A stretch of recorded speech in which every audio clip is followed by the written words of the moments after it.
Savitri silks చేనేత వస్త్రాల అద్భుత ప్రపంచం. సంప్రదాయం స్టైల్ ఒకే చోట.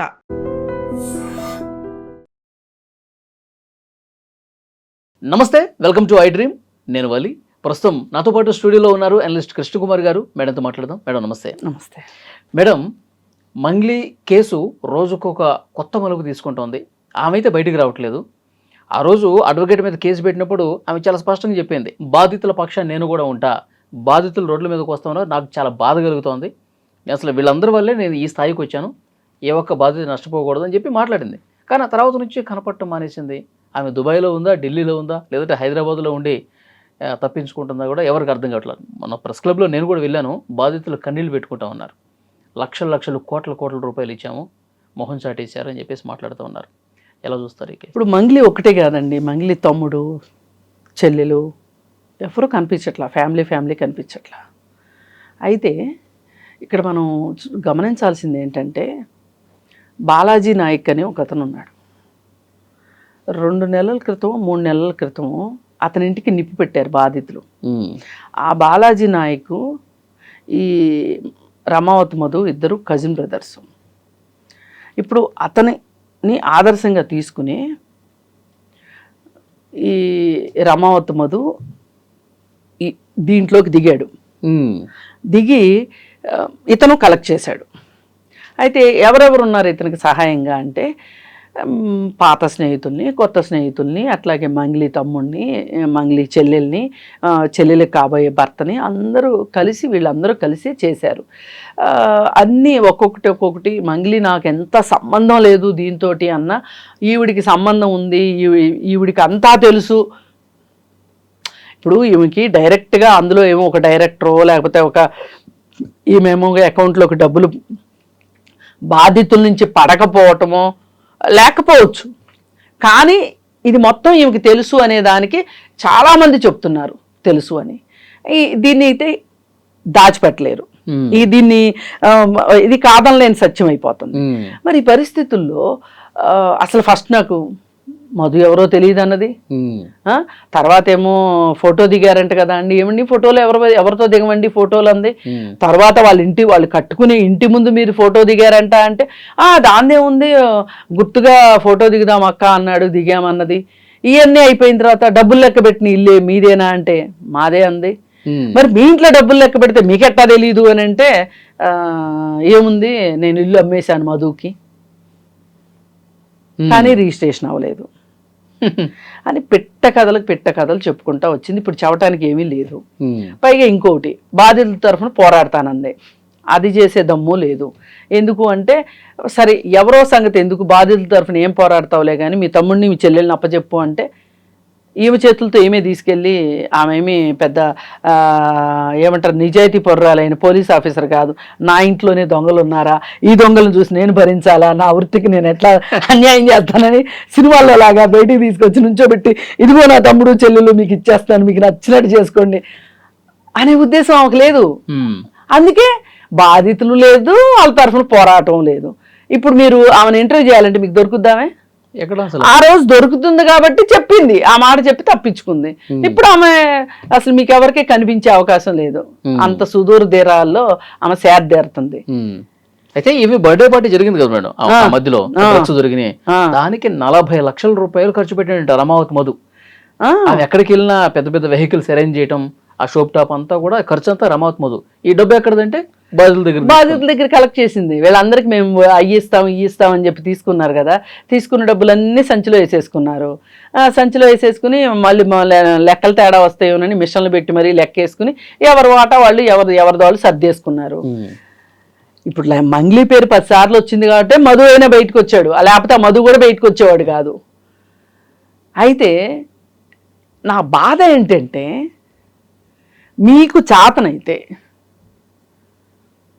ఇలాంటి పేదవాళ్ళ దగ్గర డబ్బులు కలెక్ట్ చేయటం కాదు, మాయ మాటలు చెప్పి, బాగా డబ్బులు ఉన్న వాళ్ళని దగ్గర డబ్బులు కొల్లగొట్టండి, అది వేరు విషయం, మీ శక్తి సామర్థ్యం ఉంటే.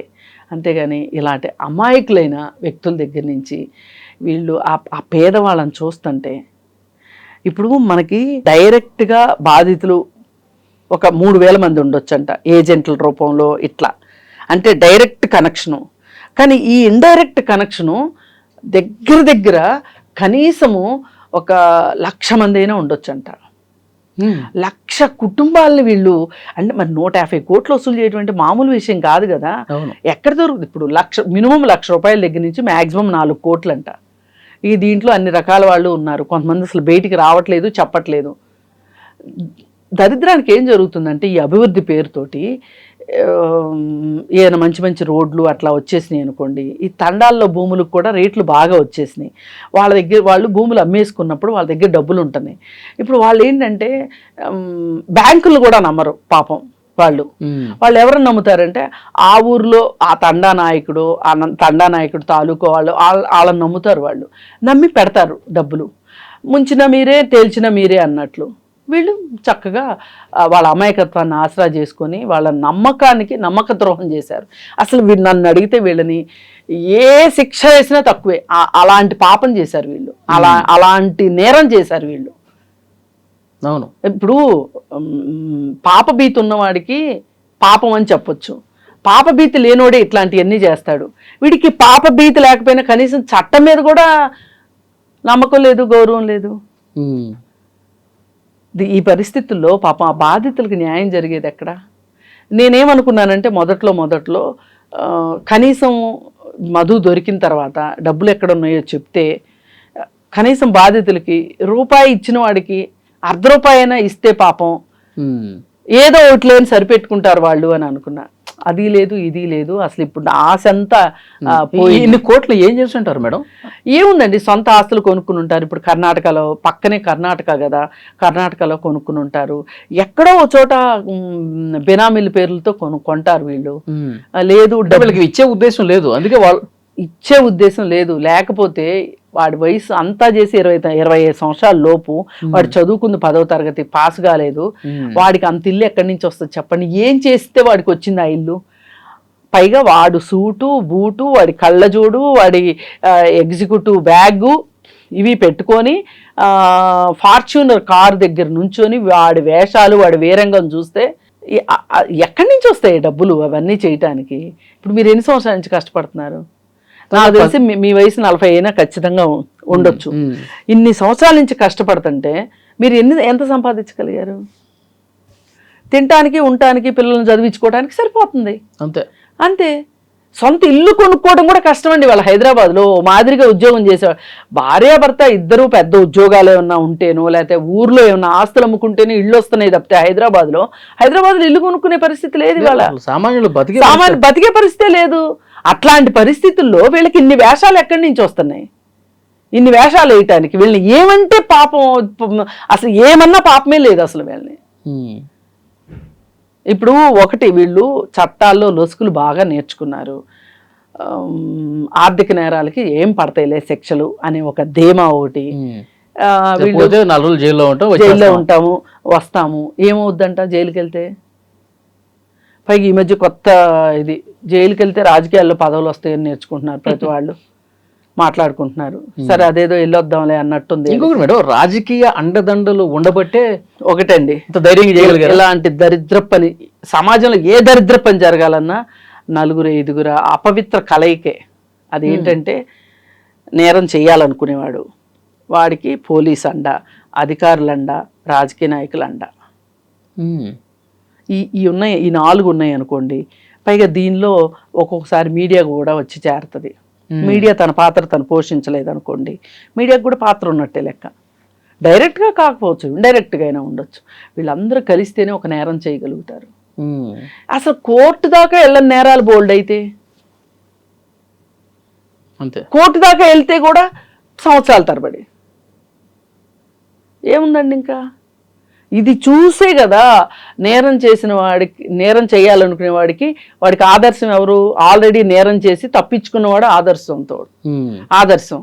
వాడిని చూసి వీడికి, ఇప్పుడు వాడు బాలాజీ నాయక్ అనేవాడు వీడికంటే పెద్దోడు, వాడు చేశాడు కదా, ఆ దగ్గర వీడికి కాసిన మెలకువలు నేర్చుకున్నాడు, వీడు చేశాడు. వాడు ఇల్లు తగలబెట్టేశారు అంతే బాధితులు వెళ్ళి. వాళ్ళ కోపం మనం పేపర్లో వచ్చినప్పుడు అంత సీరియస్గా తీసుకోలే. ఆ రోజే కనుక బాగా సీరియస్గా తీసుకుంటే వీడి స్కామ్ కూడా బయటకు వచ్చి ఉండేది, మధుది కూడా. ఈ మధు అనేవాడు ఆల్రెడీ జైలుకి వెళ్ళాడు. ఇప్పుడు వెళ్ళాడండి. ఇప్పుడు కాదు మేడం, అంత గతంలో కూడా ఒకసారి వెళ్ళాడు. గతంలో కూడా వెళ్ళొచ్చాడా? వెళ్ళాడు, బెయిల్ మీద బయటకు వచ్చాడు. తర్వాత శుభక్షేత్ర అని చెప్పి ఇంకోటి స్టార్ట్ చేశాడు. ఇది మొత్తం ఇప్పుడు బయటకు వచ్చింది. చూడండి, రిపీటెడ్ అఫెండర్స్ అంటారు కదా. అంటే ఒక నేరం చేసినప్పుడు దానికి తగిన శిక్ష, దానికి తగిన కారణ జరగకపోతే మళ్ళీ మళ్ళీ చేస్తారు వాళ్ళు. ఏమొద్దులే, బెయిల్ మీద బయటకు వచ్చేస్తాం ధీమా. లాయర్ ఉన్నాడు కదా, చూసుకుంటాడు. వాళ్ళు కూడా ఏమంటారంటే, మేము మా క్లయింట్కి ఆ మాత్రం చేసుకోకుండా ఎలా ఉంటాము అని వాళ్ళు అనుకుంటారు. డబ్బులు ఉన్నాయి, డబ్బులు పడేస్తారు, ఎంత బయటకు వచ్చేస్తాం.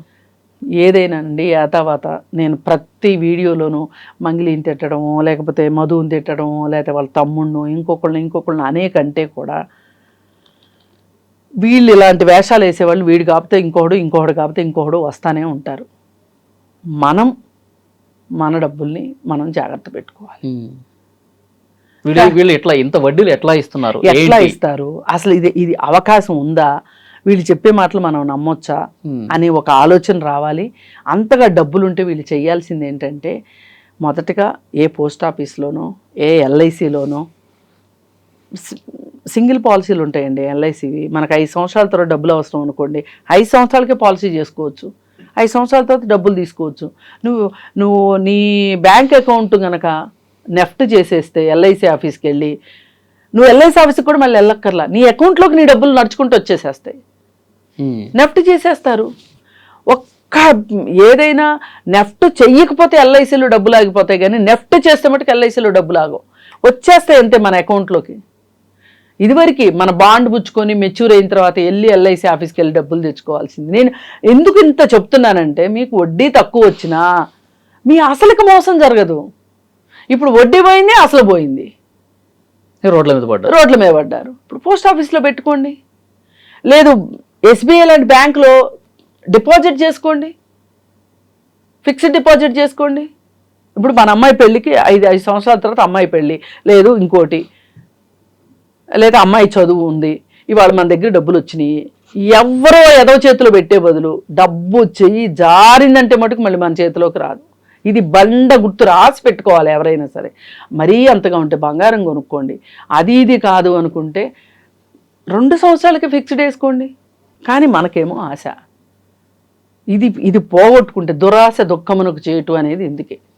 అందుకని దయచేసి మీ డబ్బులు మీరు జాగ్రత్త పెట్టుకోండి. మనము మధ్యతరగతి వాళ్ళము, దిగువ మధ్యతరగతి వాళ్ళము అంటే మన దగ్గరికి మళ్ళీ డబ్బులు రావు. జీవితంలో ఎప్పుడో ఒకసారే వస్తాయి. ఏదైనా ఆస్తి అమ్ముకుంటేనో, లేకపోతే ఏదైనా చిట్టి వేసుకుంటేనో, లేకపోతే వస్తాయి. ఆ వచ్చిన డబ్బులు జాగ్రత్త చేసుకోండి. చూద్దాం మేడం, కేసు ఇంకా ఎట్లా ఉంటుంది, మళ్ళీ ఎప్పుడు బయటకు వస్తుంది, పోలీసులు ఇన్వెస్టిగేషన్ ఎట్లా చేస్తారు, మాట్లాడదాం. Thank you.